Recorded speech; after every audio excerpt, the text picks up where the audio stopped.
लाख तहज्जुद की नमाज पढ़िए, रमजान का महीना शुरू होने वाला, रोजा रखते रहिए, लेकिन सूद, ब्याज, सट्टा, दड़ा, अगर ये सारी की सारी कमाई अगर आपने नहीं छोड़ी तो आपका रोजा कबूल नहीं, आपकी नमाज कबूल नहीं। क्लियर कह रहा हूं, नमाज कबूल नहीं। मौलाना साहब आप कैसे कह सकते हो? कोई आदमी अगर मुझसे पूछे कि मौलाना साहब अगर इस कुर्ते को या शेरवानी को मैं पेशाब से धोऊं तो क्या पाक हो जाएगी? तो पेशाब से धोने के बाद क्या कोई पंजाबी पाक होगा? नहीं होगा। शेरवानी को हम पेशाब से धोएं तो पाक हो जाएगी? नहीं होगी। अगर आप इबादत कर रहे हैं और माल हराम का खा रहे हैं, कमाई हराम की है, तो ये नमाज, ये रोजा कैसे कबूल हो जाएगा? नहीं हो सकता है, नहीं। लॉटरी में 3-5 लाख जीत गए, अब दूसरे को नहीं खाने देंगे, हम ही खाएंगे। आईपीएल में दूसरे को कंगाल कर दिया, हमारे पैसा आ गया जुआ जीतकर, हम खाएंगे, किसी को नहीं। हराम खाओगे, औलादे जूते मारेंगी तुम्हें। बाद में आओगे मौलाना के पास, मौलाना साहब मेरी औलाद मेरा कहना नहीं मानती है। मौलाना साहब दुआ बताएंगे, दुआ कबूल नहीं होगी, क्योंकि हराम माल खाने वाले की दुआ कबूल नहीं होती। जहन्नम का तो एक सांप इतना खतरनाक है कि अगर अल्लाह ताला उसको दुनिया में छोड़ दे तो वो एक फुनकार मार दे, ऐसे फू, जहन्नम का एक सांप अगर दुनिया में भेज दिया जाए और एक बार वो ऐसे कर दे फू, बस, तो उसके मुंह से निकलने वाली एक फुनकार की वजह से, एक फुनकार से पूरी दुनिया में जितनी भी कच्ची जमीन है, खेती है और जहां अनाज पैदा होता है, उसके एक फुनकार से फिर पूरी दुनिया के अंदर कभी गल्ला पैदा ना हो, कभी अनाज पैदा ना हो, उसकी एक फुनकार से सारी की सारी जमीन जल कर राख हो जाए और फिर अनाज पैदा करने के लायक ना रहे। मुस्नद अहमद की रिवायत है, अल्लाह के नबी ने फरमाया जहन्नम में अगर किसी को एक लम्हे के लिए डाल दिया जाए, एक लम्हा कितना होता है? आंख बंद करो और खोलो, इसका 10वां हिस्सा, अब कितना कम होगा आप अंदाजा लगा लीजिए। सुनिए, एक लम्हा ऐसे, बस आंख बंद कर रहा हूं, खोल दिया, ये क्या हुआ? एक लम्हा। इसका भी 10वां हिस्सा आप करिए तो कितनी देर होगी? इतनी देर के लिए आंख बंद की और खोल दी, ये तो बहुत ज्यादा हो गया। इसका भी 10वां हिस्सा, 10 हिस्से करने के बाद एक हिस्सा, इतनी देर के लिए किसी को जहन्नम में डालकर निकाल दिया जाए। और अल्लाह के नबी फरमाते इस आदमी को अगर मदीने में लाकर खड़ा कर दिया जाए तो इतनी देर के लिए जहन्नम में जलकर आने वाला आदमी बाहर की तरफ जब सांस लेगा, ऐसे बाहर की तरफ जब सांस लेगा तो उसकी सांस की गर्मी से पूरा मदीना जलकर राख हो जाए। इससे आज कौन डर रहा है? एक स्काई लैब की फिक्र तो इतनी ज्यादा है। हम दौड़ रहे हैं बस दुनिया की तरफ, मिले ये दुनिया, दौड़ रहे हैं हम, पैसा पैसा हाय पैसा, जिस तरीके से भी आए पैसा। इस दुनिया ने हमें मेरे भाइयों कुत्ता जैसा इंसान कुत्ता बना दिया। एक बैल पड़ा हुआ है मरा हुआ, गांव में आपके एक बैल मर गया, मरे हुए बैल का गोश्त खाने के लिए कुत्ता आ गया। कुत्ता उस बैल को नोच रहा है, खा रहा है, उस मरे हुए बैल की बदबू दूसरा कुत्ता सूंघता है, वो भी आ जाता है। मरे हुए बैल को खाने के लिए जब ये कुत्ता आता है तो पहला कुत्ता भौंक भौंक कर, आंखें दिखा दिखा कर दूसरे कुत्ते को भगा रहा है, यहां तक कि उसको भगा देता है। ये कुत्ता कितना गोश्त खा लेगा? 2 किलो, 3 किलो, 4 किलो, ज्यादा से ज्यादा 5 किलो, लेकिन यहां तो 3 कुंटल है। लेकिन कुत्ते की सिफत यह है कि बर्बाद होता हो जाए लेकिन हम दूसरे को नहीं खाने देंगे। आज यही सिफत हमारे और आपके अंदर आ गई है। जैसे वो कुत्ता आज बर्दाश्त नहीं कर रहा है कि दूसरा कुत्ता हमारे मरे हुए बैल को खाने आए, गोश्त बर्बाद होता हो जाए, लेकिन कुत्ते को मंजूर नहीं कि दूसरा कुत्ता खाए। ये सिफत आज हमारे अंदर पैदा हो चुकी है, बल्कि हमें दूसरों के माल को लूटने की फिक्र होती है। आज से 20 साल पहले नॉर्थ यूपी में उत्तर प्रदेश नॉर्थ यूपी में एक पूर्वी इलाका है, मशरिकी इलाका, उस इलाके के अंदर एक सैलाब आता है। सैलाब जानते हैं ना, बाढ़। एक सैलाब आता है पानी का, बड़ा खतरनाक सैलाब, बड़ी खतरनाक बाढ़। दरख्त बह गए, झोपड़ियां बह गई, बड़ी बड़ी बिल्डिंगें गिर गई, बैल बह गए, गाय बह गई, भेड़ बकरियां मर गए। इतना खतरनाक सैलाब था।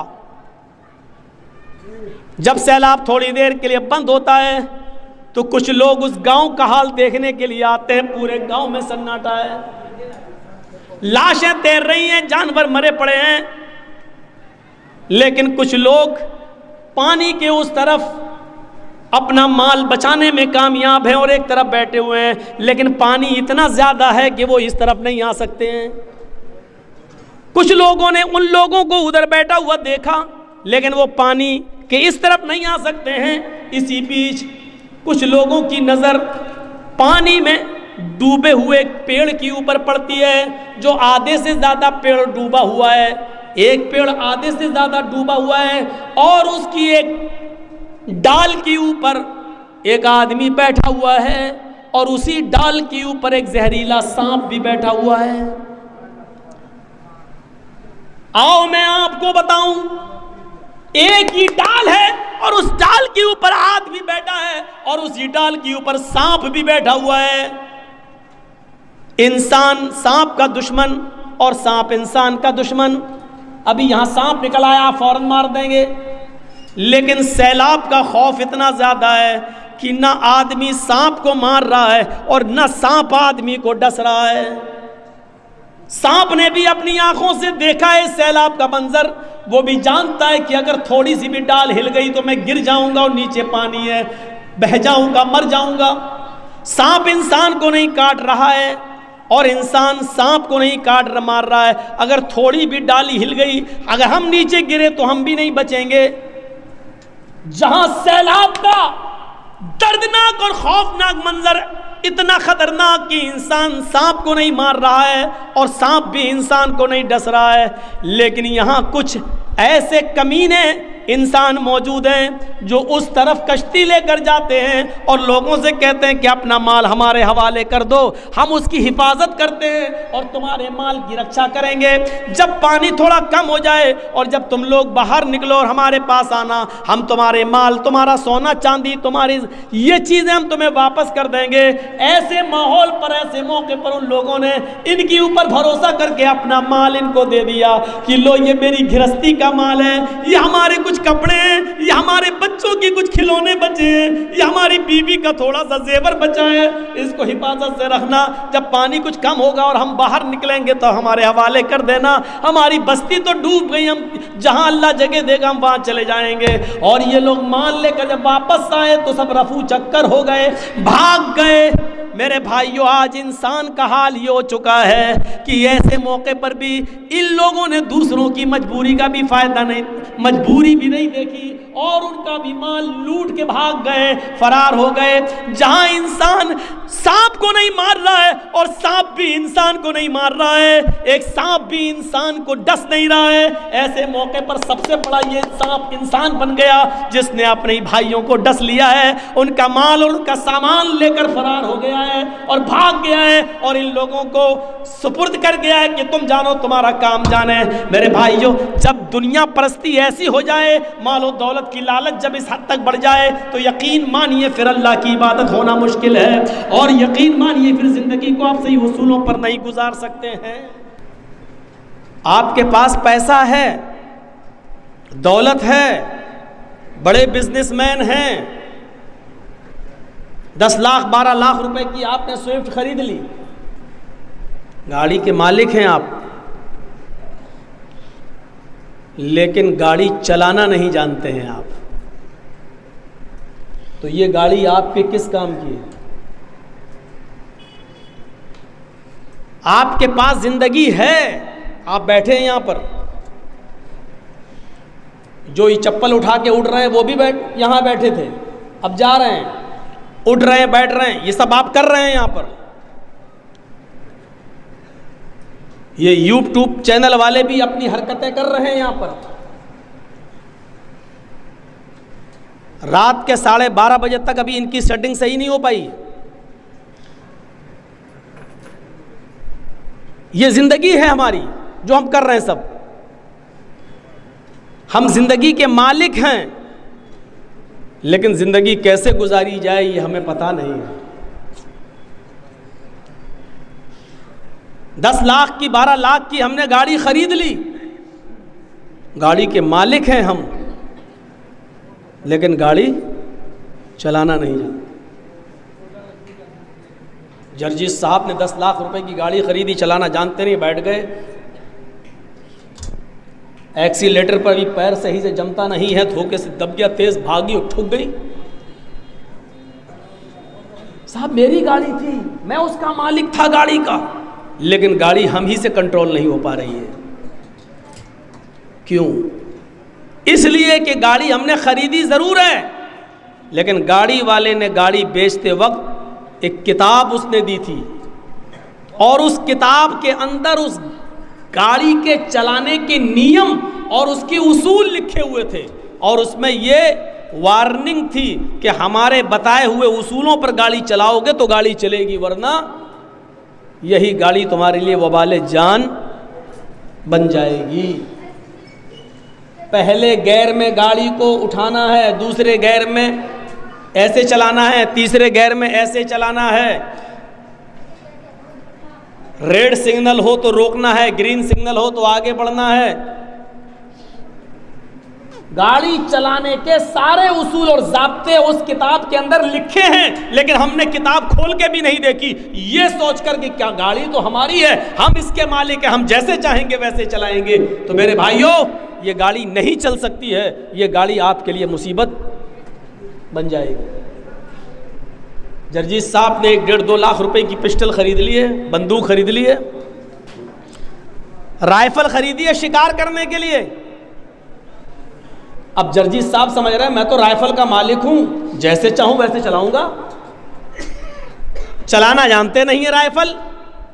शिकार सामने गुजर रहा है, तान ली उसके ऊपर बंदूक, लेकिन जो हिस्सा सीने पर रखना चाहिए था, कांधे पर जो हिस्सा सीने पर सटाना चाहिए था, उसको तो हमने शिकार की तरफ कर लिया, और जो हिस्सा शिकार की तरफ होना चाहिए था उसको हमने अपने सीने की तरफ कर लिया, और चला दी घोड़ी, दबा दी घोड़ी।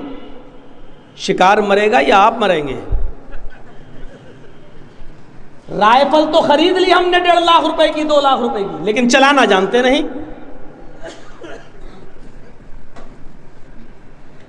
आया शिकार, इसको शिकार करेंगे तो शिकार की तरफ जो सुराख होता है, जहां से गोली निकलती, वो हिस्सा तो हमने सीने की तरफ कर लिया, और जो हिस्सा सीने पे रखना चाहिए था उसको शिकार की तरफ, और दबा दी घोड़ी।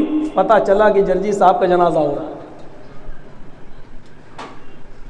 साहब ये गलत कैसे चल, मेरी बंदूक, मेरी राइफल मुझे क्यों धोखा दे गई?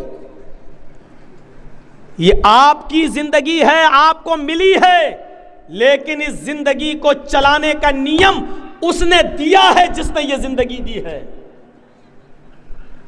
उसने एक किताब दी है कि इस जिंदगी को तुम्हें कैसे गुजारना है, कैसे चलाना है। ये हमें कुतुब मीनार के ये अच्छे नहीं लग रहे हैं। अब यहां जो पब्लिक बैठी हमें नहीं दिख रही है, और इन लोगों को हम नहीं दिख रहे हैं। हम आप लोगों को बहुत बार समझा चुके हैं, लेकिन आप लोग अपनी हरकतों से बाज नहीं आ रहे हैं। हटाओ ये सब यहाँ से, ये सब हटाइए यहाँ से, एक भी नहीं लगेगा ये।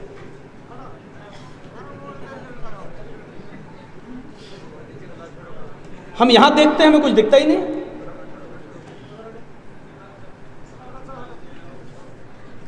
आप लोग अपनी हरकतों से बाज नहीं आ रहे हैं भाई, पता नहीं क्या चक्कर है। धीरे धीरे अपना काम करिए, इसको सबको नीचे करिए। तो जिंदगी देने वाले ने जिंदगी चलाने के उसूल बताए हैं और ज़ाब्ते बताए हैं। ऐसे जिंदगी गुजारोगे तो अपनी जिंदगी को कामयाब बनाओगे, और अगर तुमने अपने तरीके से मेरी ज़िंदगी अपने तरीके से चलाओगे तो जैसे गाड़ी धोखा दे देती है और राइफल धोखा दे देती है, उसी तरीके से ये ज़िंदगी भी धोखा।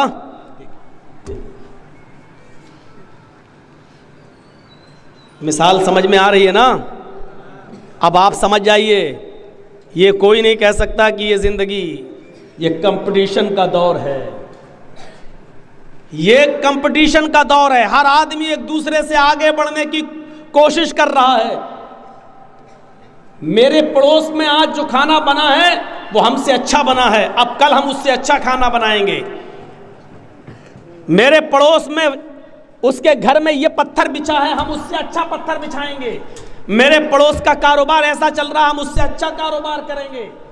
एक दूसरे से आगे बढ़ना और एक दूसरे से आगे बढ़ने की कोशिश करना, आज ये कंपटीशन का दौर है, ये चल रहा है। लेकिन ये असल हार जीत नहीं है। आज हम गरीब हैं, कल हम आपसे ज़्यादा पैसे वाले हो गए। आज आप गरीब हैं, कल हमसे ज़्यादा पैसे वाले हो गए। ये असल हार जीत नहीं है।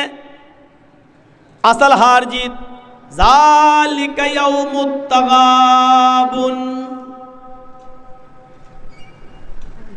उस कयामत के दिन जो नेकियों में आगे बढ़ गया और जो गुनाहों में पीछे रह गया। नाम आमाल तराजू में तौले जाएंगे, जिसका पल्ला झुक गया नेकियों का वो कामयाब, जिसका पल्ला उठ गया वो नेकियों का वो नाकाम। असल हार जीत का दिन वो दिन होगा, और उसी दिन को जीतने के लिए और कामयाब होने के लिए ये जिंदगी दी गई हमें और आपको। इस जिंदगी देने वाले ने हमारी जिंदगी को, हमें अपनी जिंदगी को गुजारने के लिए उसने हमें एक किताब दी कुरान की शक्ल में, और उसने सिखाने वाला दिया, एक मुअल्लिम दिया। कुरान को भी आप अपनी मर्जी के मुताबिक नहीं समझ सकते। इस किताब को पढ़ाने वाला, इस किताब को समझाने वाला दिया जनाब मोहम्मद रसूलुल्लाह सल्लल्लाहु अलैहि वसल्लम। और ये कुरान हमें ये बताता है कि अपनी पूरी की पूरी जिंदगी उसी के आइडियल और नमूने के मुताबिक गुजारना। अल्लाह रब्बुल आलमीन ने हमें और आपको इस दुनिया के अंदर पैदा किया और अपनी एक अजीम नेमत जिंदगी से हमें और आपको नवाजा।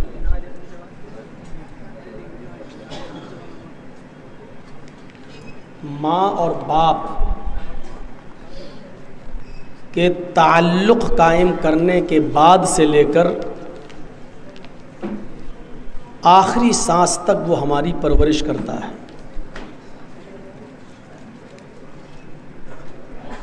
रहमे मादर में भी वो रोज़ी पहुंचाता है, ऑक्सीजन पहुंचाता है, 9 महीने तक माँ के पेट में भी वो हमारी हिफाजत फरमाता है। 9 महीने के बाद जब हम अपनी माँ के पेट से बाहर आकर इस दुनिया में जब आँख खोलते हैं तो इस दुनिया के अंदर भी हवा, पानी और ग़िज़ा की कसरत,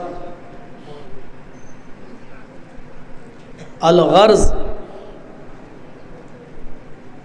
जिन जिन चीज़ों की ज़रूरत हमें और आपको पड़ती है ज़िंदा रहने के लिए, उन तमाम चीज़ों का इंतज़ाम अल्लाह रब्बुल आलमीन इस दुनिया में पहले ही से कर देता है।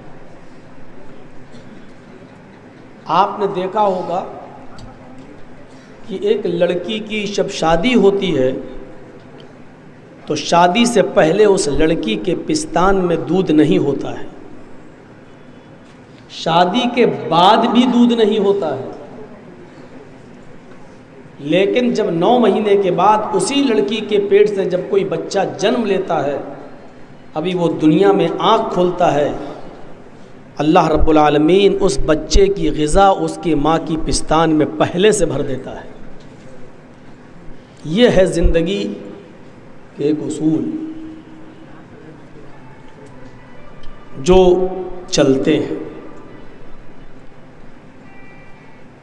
फिर जब माँ के पेट से जब कोई बच्चा बाहर आता है तो वो अपने साथ कई चीज़ें लेकर आता है। उसके पास हाथ होते हैं, पैर होते हैं, नाक, कान और आँख भी होती है, दिल भी होता है और दिमाग भी होता है। लेकिन अभी उसकी अक्ल व शऊर इतनी बड़ी नहीं होती है। आँख होती है, वो देखता है लेकिन पहचानता नहीं है कि मेरी माँ कौन है, मेरा बाप कौन है, मेरे भाई कौन है, मेरी बहन कौन है। हाथ होते हैं लेकिन अभी वो हाथ से कुछ काम कर नहीं सकता। पैर होते हैं लेकिन अभी वो चल नहीं सकता। दिमाग होता है लेकिन अभी वो कुछ सोच नहीं सकता। और धीरे धीरे ये चीज़ें बढ़ती जाती हैं, नशो नुमा पाती जाती हैं, उसकी अक्ल व शऊर भी धीरे धीरे बढ़ती जाती है। और फिर एक दिन वो मुस्तकिल कवि इंसान बन जाता है। अब उसको इतनी अक्ल आ जाती है कि हमें रोज़ी बैठे बिठाए नहीं मिलेगी, हमें कुछ काम करना चाहिए, हमें कुछ मेहनत करनी चाहिए। जाहिर है इतनी सी बात को हम अगर सोच लें तो ज़िंदगी के सारे मसाइल का हल हमें मिल जाए। जिस रब ने रहमे मादर में हमारा ख्याल किया, माँ के पेट से बाहर आने के बाद हमारा ख्याल किया, हमको पाल पोस कर बड़ा करके जवान और बालिग कर दिया, क्या उसने इसीलिए हमें पाल पोस कर बड़ा किया कि अब तुम अक्लमंद हो गए हो, अपनी मर्जी से खाओ पियो और जो मन में आए वो कमाओ, जो मन में आए वो खाओ, जो मन में आए वो करो और उम्र के एक हिस्से पर पहुंच जाने के बाद इस दुनिया से चले जाओ? क्या इसी मकसद से उसने हमें और आपको पैदा किया?